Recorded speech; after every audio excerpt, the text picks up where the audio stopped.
Mga Kawikaan Kabanata 27. Huwag ipagyayabang ang araw ng bukas, pagkat di mo alam kung anong magaganap. Hayaan mong iba ang sa iyo'y pumuri at ang sariling bangko'y huwag mong buhatin. Ang bato ay mabigat, ang buhangin ay may timbang, ngunit mas mabigat ang kaguluhang dulot ng kamangmangan. Ang galit ay mabagsik, ang poot ay mabangis, ngunit ang pagseselos ay may ibayong lupit. Hindi hamak na mabuti ang harapang paninita, kaysa naman sa pag-ibig, ngunit ito'y lihim pala. May pakinabang sa hampas ng tapat na kaibigan kaysa halik ng isang kaaway. Ang taong busog ay tatanggi kahit sa pulot-pukyutan, ngunit sa taong gutom, matamis kahit ang ampalaya. Ang taong lumaya sa kanyang tahanan, tulad ng ibong sa pugad ay lumisan.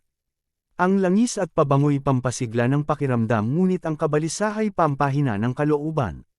Huwag mong pababayaan ang iyong kaibigan, ni ang kaibigan ng iyong magulang. Kung ikaw ay nagigipit, huwag sa kapatid lalapit.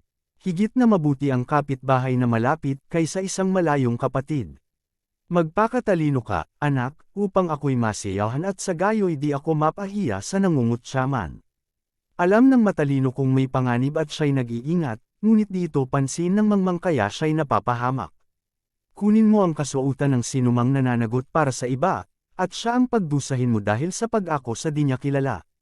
Ang pahiyaw na pagbati bilang panggising sa kaibigan ay para ng sumpang binibitiwan. Nakakaya mo ang asawang masalita tulad ng ulan na ayaw tumila. Mahirap siyang patigilan, para kang dumadakot ng langis o pumipigil sa hangin. Bakal ang nagpapatalim sa kapwa bakal at isip ang nagpapatala sa kapwa isipan. Ang nag-aalaga sa punong igos ay makakakain ng bunga niyon, ang aliping may malasakit ay pararangalan naman ng kanyang Panginoon. Kung paanong ang mukha ay nalalarawan sa tubig, sa kilos naman nahahalata ang iniisip.